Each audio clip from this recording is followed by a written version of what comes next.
जज़ाकल्लाह। करीब से इसको दे दो, मैं ले लेता हूँ।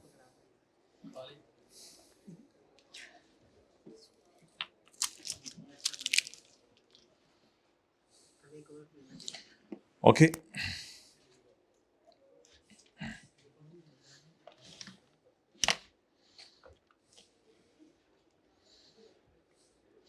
भी पॉज कर दो, करें शुरू। आप लोग निकालें जरा पेज 295, 2-3 मिनट बच्चों को आने दें। पेज 295 निकालें। अच्छा, ऐसी वो बड़े हो गए हैं।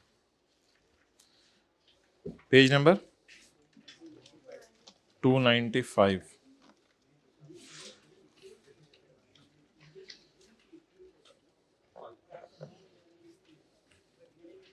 पुत्र तेनों बहुत बोलना हमने ये मसले हैं ये। अच्छा, पेज 295, पेज 295 यार कट दे नू चे तेरी मेहरबानी। मैं हुण धागा कट लेना ਇਹਦੇ ਵਿੱਚੋਂ।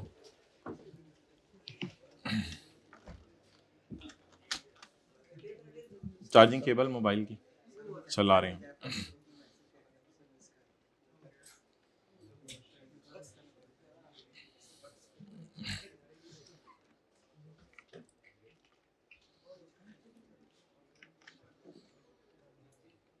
अच्छा जी, page number 295।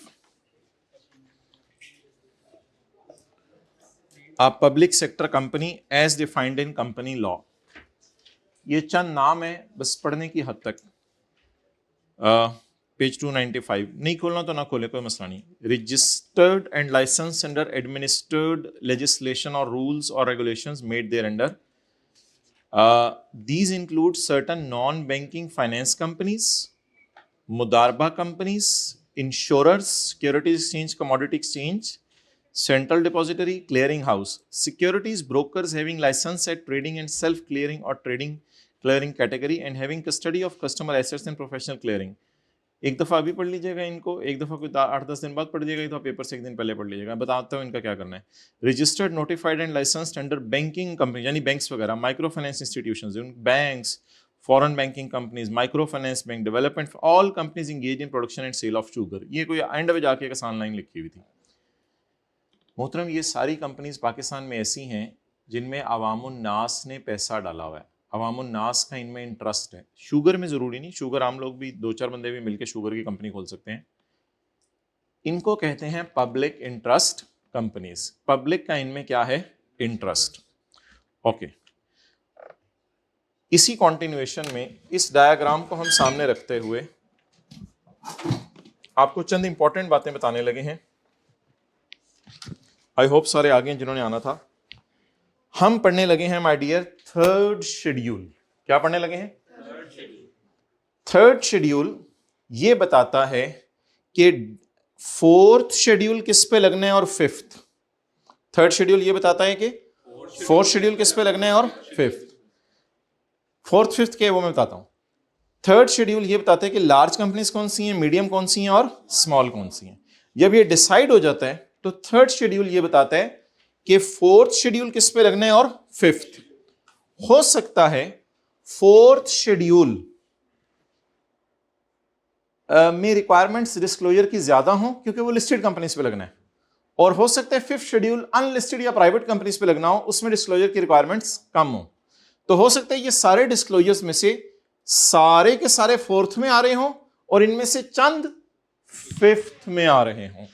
So very easy concept. Third schedule एक शेड्यूल है जो बताता है कि बड़ी और छोटी कंपनीज कौन सी हैं। जब ये डिसाइड हो जाता है तो बड़ी कंपनीज पे हम फोर्थ शेड्यूल लगाते हैं और छोटी कंपनीज पे फिफ्थ शेड्यूल लगाते हैं। So let's start the discussion. Third schedule. Third schedule सबसे पहले दो बातें बताता है, ये आपने इधर ही याद करनी है। थर्ड शेड्यूल हमें बताता है कि public interest companies listed companies को कहते हैं। पब्लिक इंटरेस्ट कंपनीज किनको कहते हैं? अनलिस्टेड नहीं, लिस्टेड कंपनीज, क्योंकि लोगों से ये लोग पैसा इकट्ठा कर चुके हैं, लोगों से ये पैसा इकट्ठा कर, इन्होंने कंपनी लॉ का 4th शेड्यूल फॉलो करने, 3rd शेड्यूल ये बता रहे कि तुम ये करो, इन्होंने कंपनी लॉ का 4th शेड्यूल फॉलो करने जिसमें ज्यादा डिस्क्लोजर रिक्वायरमेंट्स हैं, और दुनिया के स्टैंडर्ड्स को इन्होंने फॉलो करना है, उनका नाम है, 2 चीजों को इसने फॉलो करना है।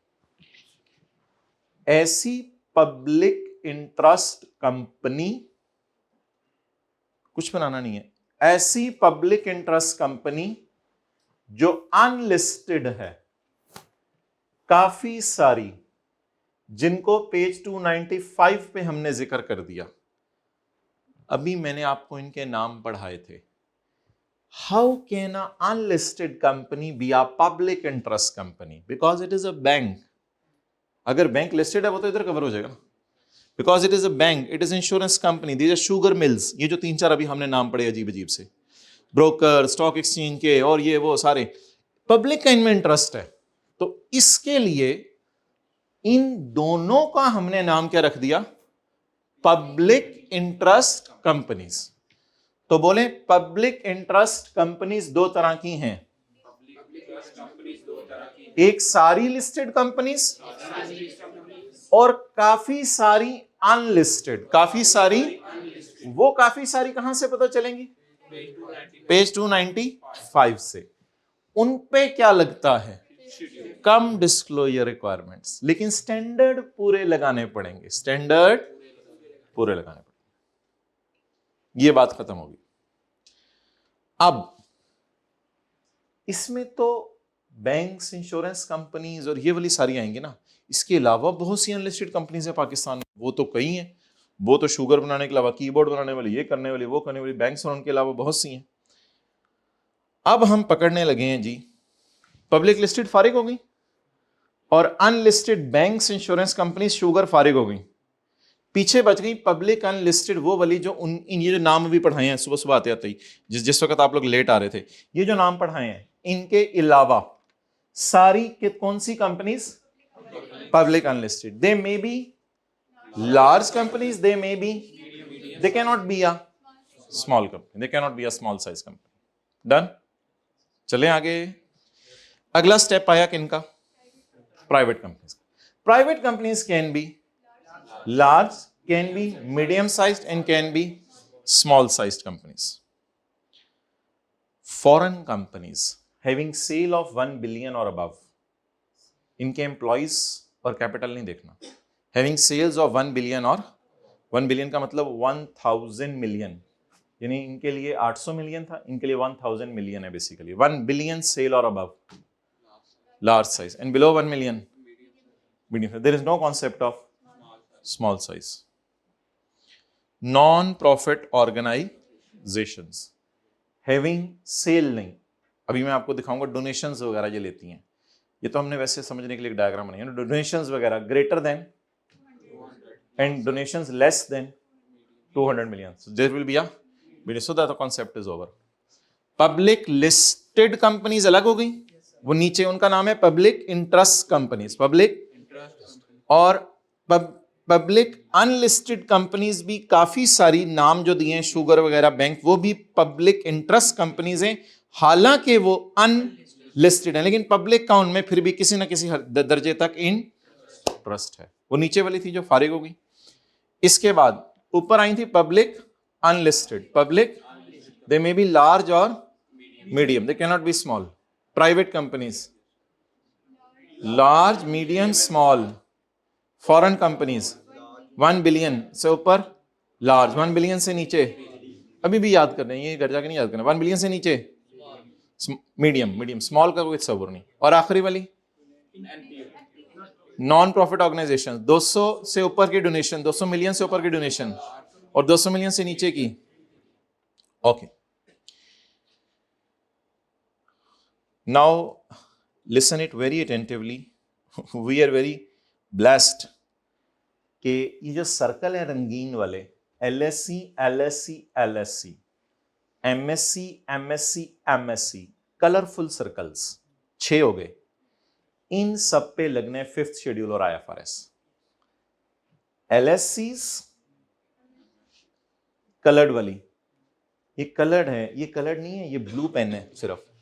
कोई कलर ब्लाइंड तो नहीं मेरे जैसे? मेरे एमएससी एमएससी एमएससी, इन सब पे 5th शेड्यूल और आईएफआरएस, ये हमने अलग से डब्बे में नीचे लिखा। यहां पे बात खत्म होगी, पीछे बच गई और नॉन प्रॉफिट ऑर्गेनाइजेशंस। ये जो स्मॉल साइज कंपनीज है ना, ये बड़ी स्यापा प्रोग्राम है। इन पे लगता है 5th शेयर, 4th तो सिर्फ इन्हीं पे लगना है, वो तो बात ही खत्म होगी ना। 4th 5th को तो चक्कर ही नहीं, 4th तो सही जगह लगना है। इन पे क्या लगना है? Revised accounting and financial reporting standards, IFRS नहीं, accounting and for SSEs, for small size enterprises. इनको स्मॉल साइज कंपनीज कहते हैं, लेकिन कभी कभी स्मॉल साइज एंटरप्राइजेस भी कह देते हैं। अच्छा, जरा लफ्ज बताएं, नया लफ्ज।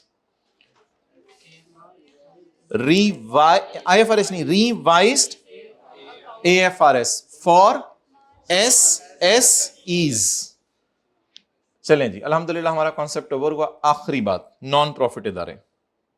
नॉन प्रॉफिट, ये भाई बड़े भयानक है। नॉन प्रॉफिट इदारे, नॉन प्रॉफिट इदारे अगर लार्ज साइज हैं तो इन पे क्या लगेगा? और ये तो वही हो गया प्लस, इनको हमने सर्कल में नहीं लिया, प्लस अकाउंटिंग स्टैंडर्ड्स फॉर, ये कुछ बने हुए हैं दुनिया में अकाउंटिंग स्टैंडर्ड फॉर एनपीओस, ये अलग से अकाउंटिंग स्टैंडर्ड, ये आईएफआरएस के अलावा है, ये भी इन्होंने फॉलो करने हैं। तो ये एडिशनल बलवा इनके ऊपर पड़ा, अकाउंटिंग स्टैंडर्ड फॉर एनपीओस। पीछे रहेगी कौन सी? मीडियम साइज्ड कंपनीज, जो कि नॉन प्रॉफिट ऑर्गेनाइजेशन है। इन पे क्या लगना है? अजीब ड्रामा प्रोग्राम है। आईएफआरएस और एसएमईज लगना है इस पे। ये कोई नई चीज है, ये एएफआरएस फॉर एसएमईज नहीं है, वो एसएससीज है, एसएससीज, स्मॉल एंड मीडियम एंटरप्राइज। ये कोई नई बला है, ये नया नाम है। वो एसएसई था और ये एस, इस पे 5th शेड्यूल लगने, आईएफआरएस सारे नहीं लगने। IFRS for small and medium enterprise and accounting standards for एनपीओस।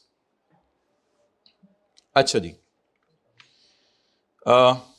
मुझे अब बताते रहें साथ साथ, पब्लिक इंटरेस्ट कंपनीज अगर लिस्टेड हैं तो उन पे क्या लगना है? 4th शेड्यूल और आईएफआरएस। कुछ लिखने की जरूरत नहीं है, तो वैसे ही जरा समरी कराऊं। और जो पब्लिक इंटरेस्ट अनलिस्टेड काफी सारी बैंक वगैरह, और वो 5th शेड्यूल और आईएफआरएस। बाकी जो सारी कंपनीज है ना, उनको फारग ही कर दें, उन पे 5th शेड्यूल और आईएफआरएस, जो मर्जी कैटेगरी है। मसले 3 है, बस मसले 3 है, उनके मैं नाम भी लिख देता हूं। एक मसला है स्मॉल साइज कंपनी जो प्राइवेट है, देख रहे थे डायग्राम, स्मॉल साइज कंपनी जो प्राइवेट है। ये अगर किसी को याद हो, स्मॉल साइज कंपनी जो प्राइवेट है, 5th शेड्यूल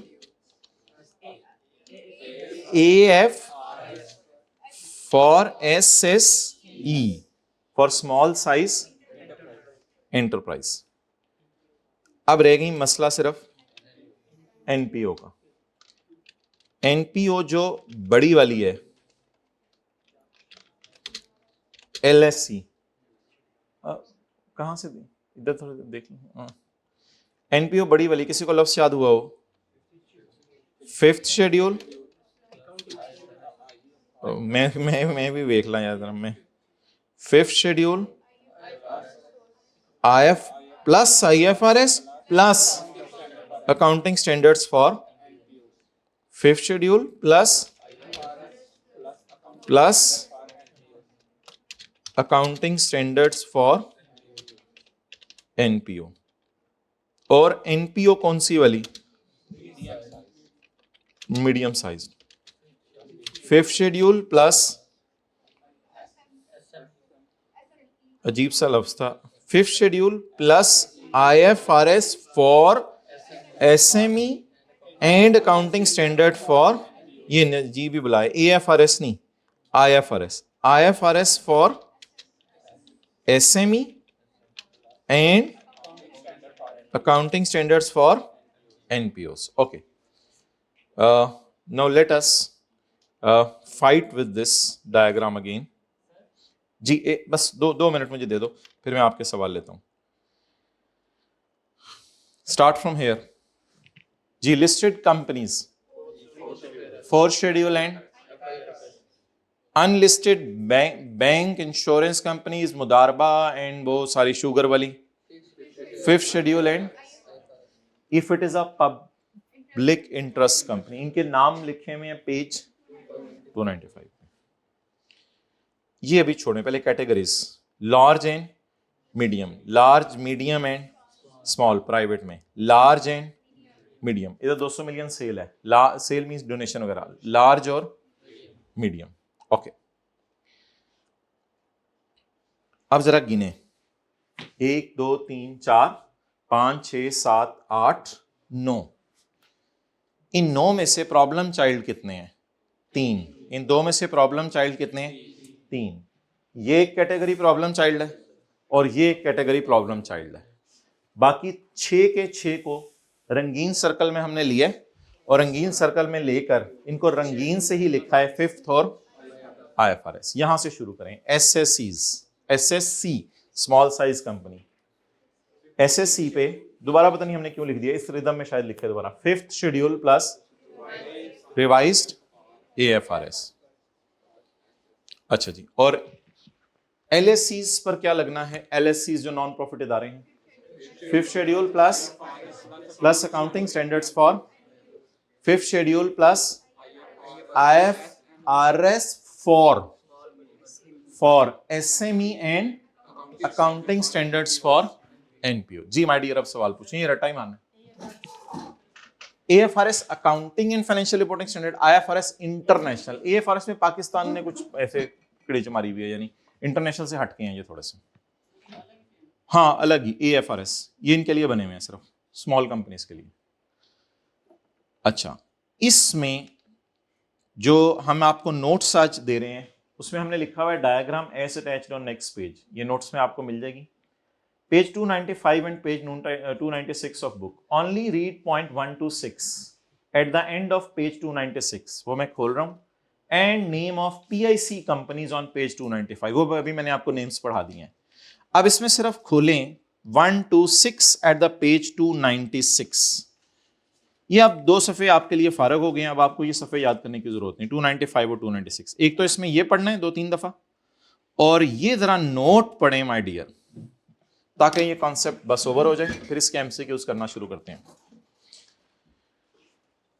ये क्लासिफिकेशन आपने करते हुए ऑडिटेड फाइनेंशियल स्टेटमेंट्स लेनी है या अनऑडिटेड? पेज 296 निकाल लें. 296. ये क्लासिफिकेशन करते हुए अपने ऑडिटेड फाइनेंशियल स्टेटमेंट लेनी है अनऑडिटेड? 6 साल पुरानी या पिछले साल की? The classification of a company shall be based on previous year audited financial, जो भी ताजा फाइनेंशियल स्टेटमेंट खत्म हुई है previous year. Classification of company can be changed. Is it possible? Classification can be changed. Yes, medium small हो जाए small, the classification can be changed where it does not fall under the previous criteria for 2.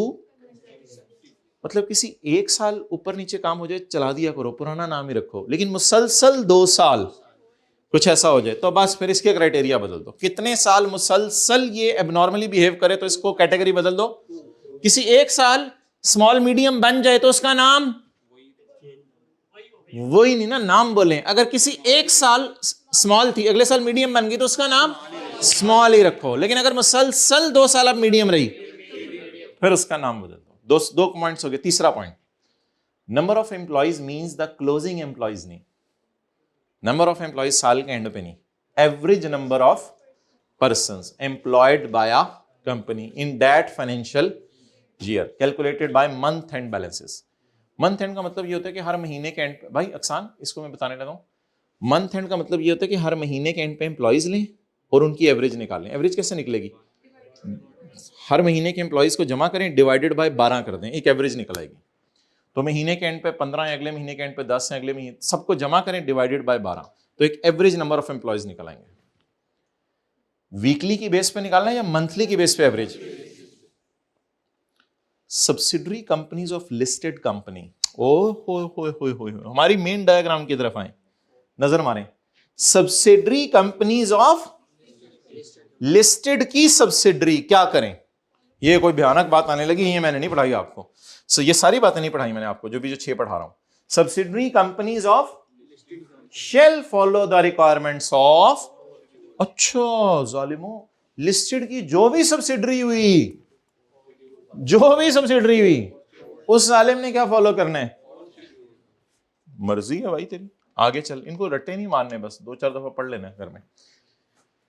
Next, medium size companies, data required to follow IFRS for SME and accounting standard for NPO. Medium sized companies data required to follow IFRS for SME and accounting standard for NPO, सिर्फ इनकी बात हो रही है।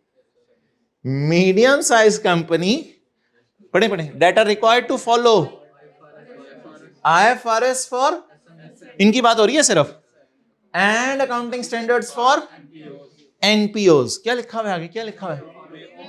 They may opt to follow, एक minute, they may opt to follow notified by, यानी कि सारे ही तकरीबन, अगर आप आना चाहते हो तो आप पूरे IFRS लगा लो, आपको कोई नहीं रोक रहा। इनको कहा है अगर आप पूरे IFRS लगाना चाहते हो, SMEs के नहीं लगाना चाहते हो तो लगाओ, हमें क्या, ज्यादा तुम्हें शौक चढ़ावा है। किनके लिए एक्सेप्शन आ गई? इनके लिए।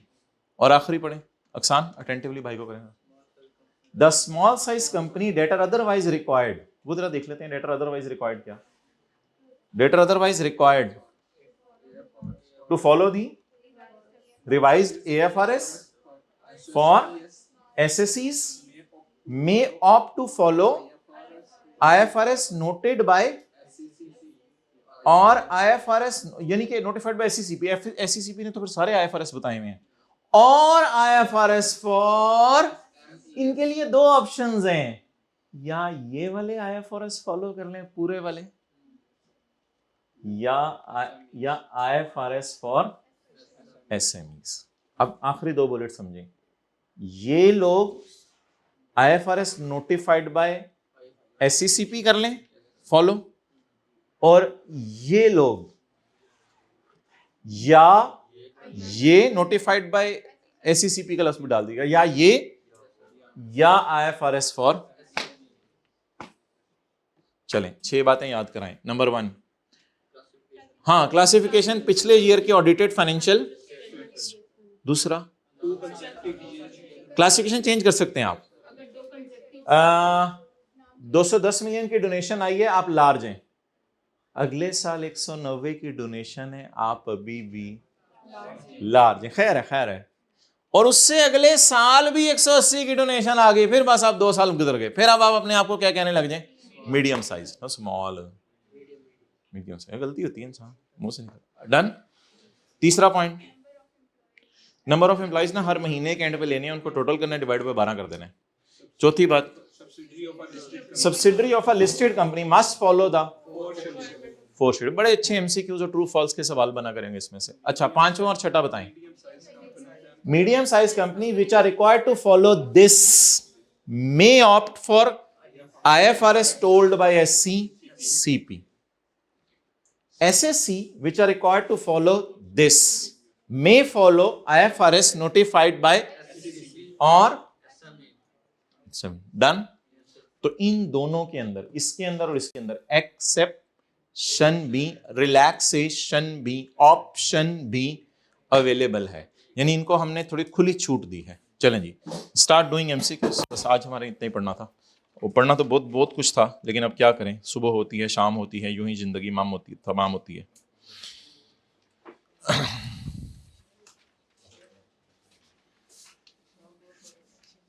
चलें MCQ नंबर 26।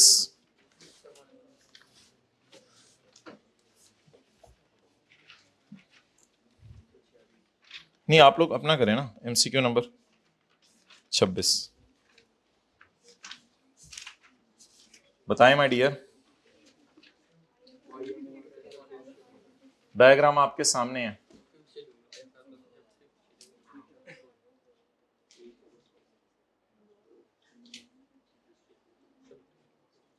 मिल गया? नहीं मिल रहा। विच of the following accounting framework, accounting framework पुत्र उठा, पुत्र अकाउंटिंग फ्रेमवर्क, नीनो फ्रेमवर्क नहीं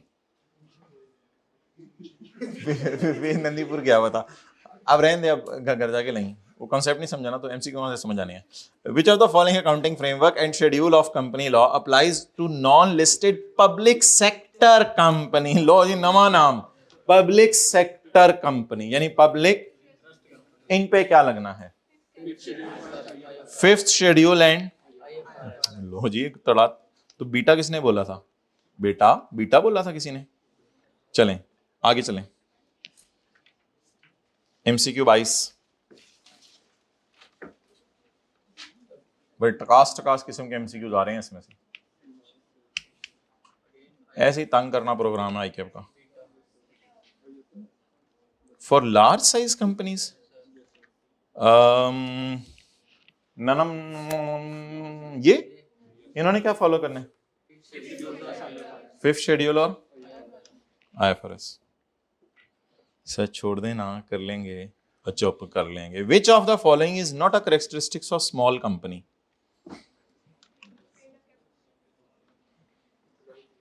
स्मॉल कंपनी की कौन सी कैरेक्टरिस्टिक ये नहीं है? Capital, sale, employees.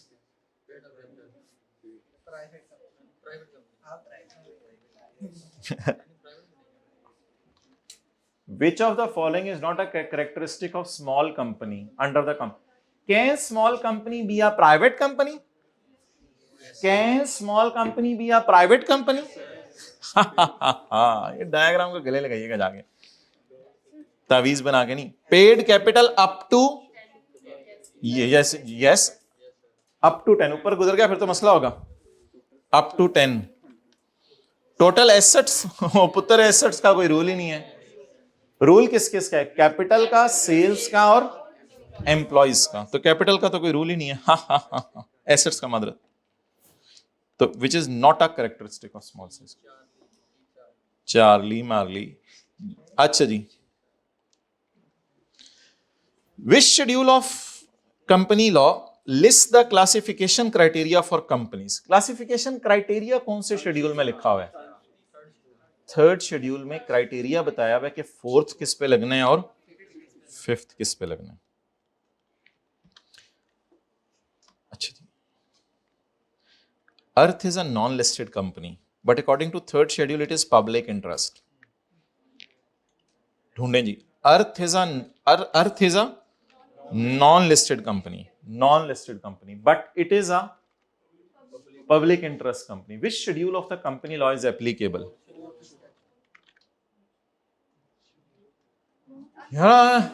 मैं मानने unlisted, Earth is a non listed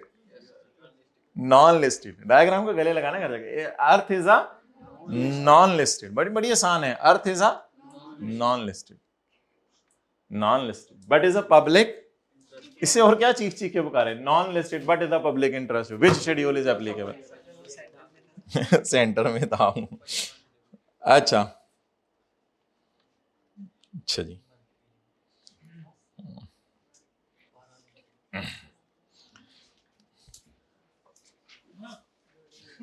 a foreign company, 2 minute ऊपर हो गए कह रहे हैं।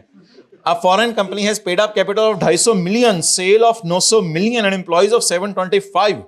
How it should be classified? चपेड़ा मार मार के बंदा जो है एनु थले ला दे। लार्ज साइज कंपनी, डायग्राम को गले लाके सोने पुत्र। मीडियम साइज्ड, सेल देखे ना, सेल फॉरेन ते पहले पढ़ लेना सी। फॉरेन लिखिया था नहीं, फॉरेन शुरू से ही फॉरेन लिखिया था।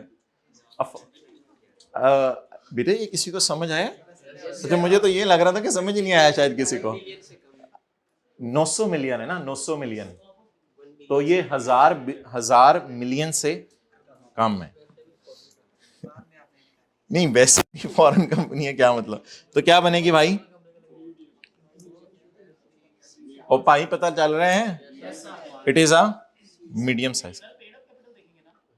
चपेट मारूं पेड ऑफ कैपिटल देखेंगे चाचू, सेल अंकल ने देखनी है, चपेट सेल देखेंगे क्या, प्राइवेट कहां है, मुझे क्यों तंग कर रहे हैं भाई? नहीं क्या, मैं को और सवाल कर रहा था, अच्छा ठीक है, मैं एमसीक्यू 9 पे हूं, आपके 7वें का सवाल करना। कौन से अंडे खा के आते हैं? देसी मुर्गी खाया करें। अ public unlisted company, a public, वैसे क्यों देख रहे, बच्चों के नहीं निकलते थे स्वेटर नीचे से, तुझे क्या टेंशन? अच्छा, a public unlisted company, a public तैयार हो क्या ना चाहिए, public unlisted company has paid up capital of, public unlisted company, पहुंच जाओ पहले, तुसी पहुंच गए। अब हुण वेखो, has paid up capital of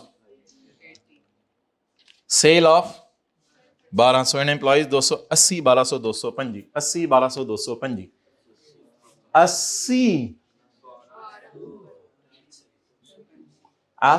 1200 225 80 1200 225। उत्तर मैंने नमाज से पहले बताया था तुझे कि तीनों में से एक ने भी मुंह निकाला ऊपर।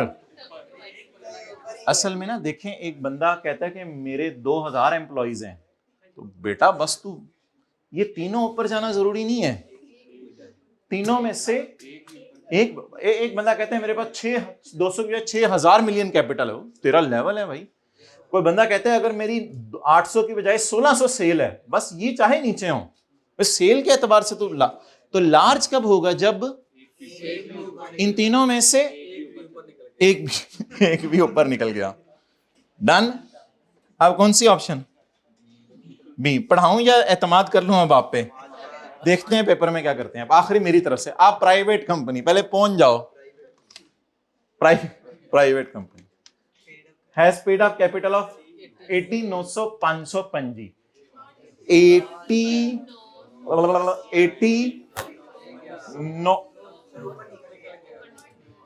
900 और 500, बोले 80 900 525, बताएं। इधर भी यही रूल है, तीनों में से एक भी ऊपर निकल गया तो यू आर ऊपर। आप बोलें क्या बनी, लार्ज साइज कंपनी। चलें जी जाएं। 8 9 10 19 20 21 22 8 9 10 19 20 21 22 8 9 10 19 20 21 22। मुझे लग रहा है कि पार्ट बी बना के अगली क्लास में मंडे को हमें इसको रिवाइज कराना पड़ेगा, क्योंकि आप लोगों ने जो जुल्म कर दिया इसके साथ वो जुल्म है। आप लोगों ने एमसीक्यूज के साथ क्यों जुल्म किया माय डियर? क्यों जुल्म किया एमसीक्यूज के साथ? रिवाइज नहीं किया। तो डायग्राम